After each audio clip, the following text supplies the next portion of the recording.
Hello friends. Welcome back to my channel. The Indian Penal Code, 1860. Chapter 3. Of Punishments. Section 53. Punishments. The punishments to which offenders are liable under the provisions of this code are: first, death. Secondly, imprisonment for life.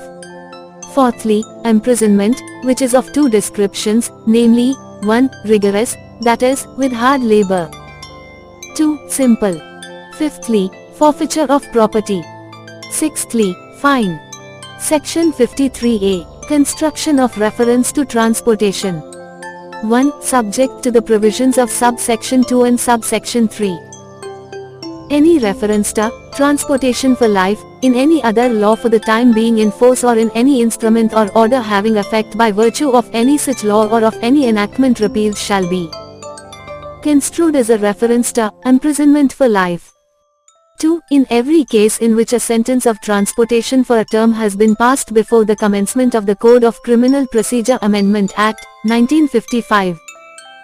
The offender shall be dealt with in the same manner as if sentenced to rigorous imprisonment for the same term. 3. Any reference to transportation for a term or to transportation for any shorter term by whatever name called in any other law for the time being in force shall be deemed to have been omitted.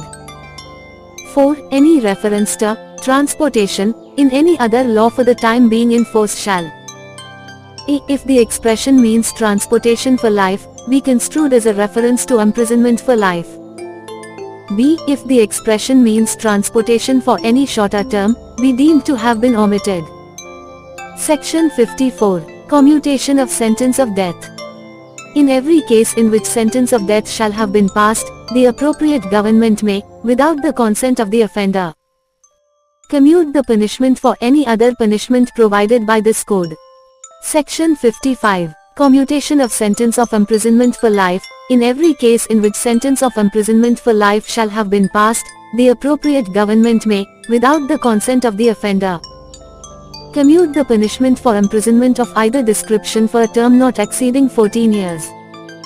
Section 55A. Definition of appropriate government. In sections 54 and 55 the expression appropriate government means a. In cases where the sentence is a sentence of death or as for an offence against any law relating to a matter to which the executive power of the Union extends, the central government, and b. In cases where the sentence whether of death or not is for an offence against any law relating to a matter to which the executive power of the state extends, the government of the state within which the offender is sentenced. Section 56. Sentence of Europeans and Americans to penal servitude. Proviso is to sentence for term exceeding 10 years but not for life. Rep. by the Criminal Law Removal of Racial Discriminations Act, 1949. Section 57. Fractions of terms of punishment. In calculating fractions of terms of punishment, imprisonment for life shall be reckoned as equivalent to imprisonment for 20 years. Section 60. Sentence may be in certain cases of imprisonment wholly or partly rigorous or simple, in every case in which an offender is punishable with imprisonment which may be of either description. It shall be competent to the court which sentences such offender to direct in the sentence that such imprisonment shall be wholly rigorous, or that such imprisonment shall be wholly simple, or that any part of such imprisonment shall be rigorous and the rest simple. Section 63. Amount of fine. Where no sum is expressed to which a fine may extend, the amount of fine to which the offender is liable is unlimited, but shall not be excessive. Section 64. Sentence of imprisonment for non-payment of fine. In every case of an offence punishable with imprisonment as well as fine, in which the offender is sentenced to a fine, whether with or without imprisonment, and in every case of an offence punishable with imprisonment or fine, or with fine only, in which the offender is sentenced to a fine, it shall be competent to the court which sentences such offender to direct by the sentence that, in default of payment of the fine, the offender shall suffer imprisonment for a certain term, which imprisonment shall be in excess of any other imprisonment to which he may have been sentenced or to which he may be liable under a commutation of a sentence. Section 65. Limit to imprisonment for non-payment of fine. When imprisonment and fine awardable, the term for which the court directs the offender to be imprisoned in default of payment of a fine shall not exceed 1/4 of the term of imprisonment, which is the maximum fixed for the offence, if the offence be punishable with imprisonment as well as fine. Section 66. Description of imprisonment for non-payment of fine. The imprisonment which the court imposes in default of payment of a fine may be of any description to which the offender might have been sentenced for the offence. Section 67. Imprisonment for non-payment of fine, when offence punishable with fine only, if the offence be punishable with fine only. The imprisonment which the court imposes in default of payment of the fine shall be simple, and the term for which the court directs the offender to be imprisoned, in default of payment of fine, shall not exceed the following scale, that is to say, for any term not exceeding 2 months when the amount of the fine shall not exceed 50 rupees, and for any term not exceeding 4 months when the amount shall not exceed 100 rupees, and for any term not exceeding 6 months in any other case. Section 68. Imprisonment to terminate on payment of fine. The imprisonment which is imposed in default of payment of a fine shall terminate whenever that fine is either paid or levied by process of law.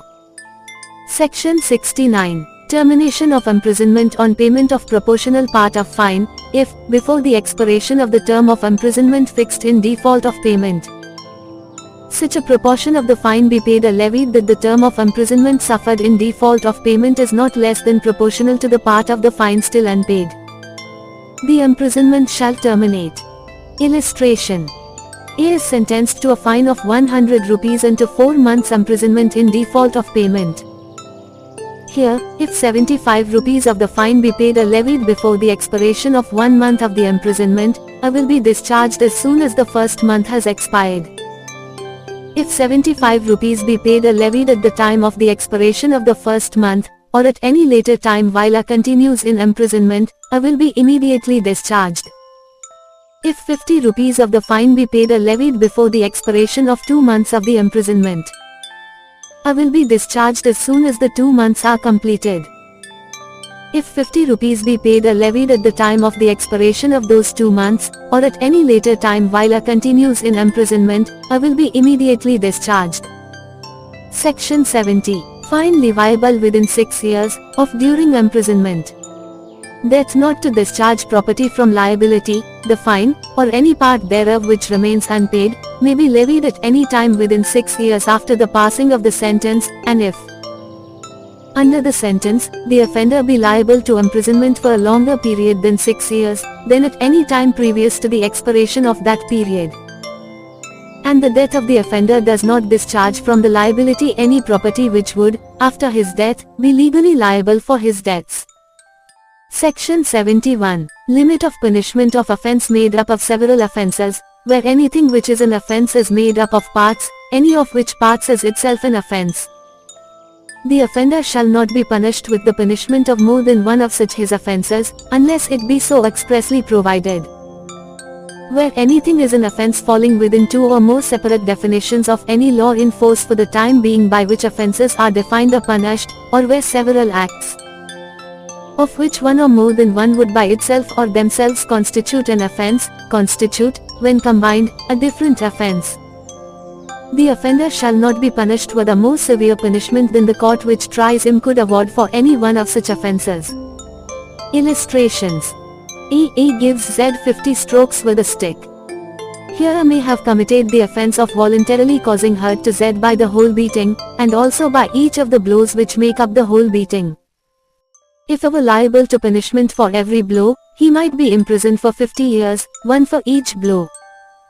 But he is liable only to one punishment for the whole beating. B. But, if, while A is beating Z, Y interferes, and A intentionally strikes Y, here, as the blow given to Y is no part of the act whereby A voluntarily causes hurt to Z, A is liable to one punishment for voluntarily causing hurt to Z, and to another for the blow given to Y. Section 72. Punishment of person guilty of one of several offences. The judgment stating that it is doubtful of which, in all cases in which judgment is given that a person is guilty of one of several offences specified in the judgment, but that it is doubtful of which of these offences he is guilty. The offender shall be punished for the offense for which the lowest punishment is provided if the same punishment is not provided for all.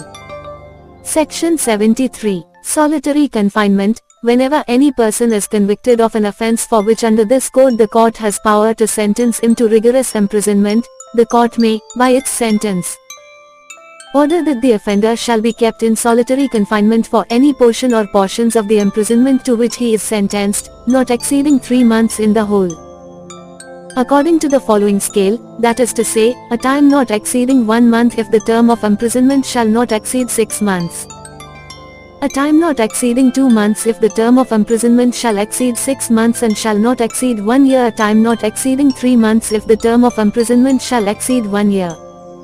Section 74. Limit of solitary confinement. In executing a sentence of solitary confinement, such confinement shall in no case exceed 14 days at a time, with intervals between the periods of solitary confinement of not less duration than such periods.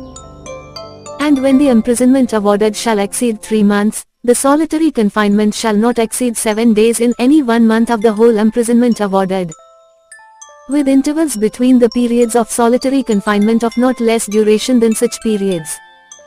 Section 75. Enhanced punishment for certain offences under Chapter 12 or Chapter 17 after previous conviction. Whoever, having been convicted a. by a court in India, of an offence punishable under Chapter 12 or Chapter 17 of this code with imprisonment of either description for a term of 3 years or upwards, shall be guilty of any offence punishable under either of those chapters with like imprisonment for the like term, shall be subject for every such subsequent offence to imprisonment for life, or to imprisonment of either description for a term which may extend to 10 years.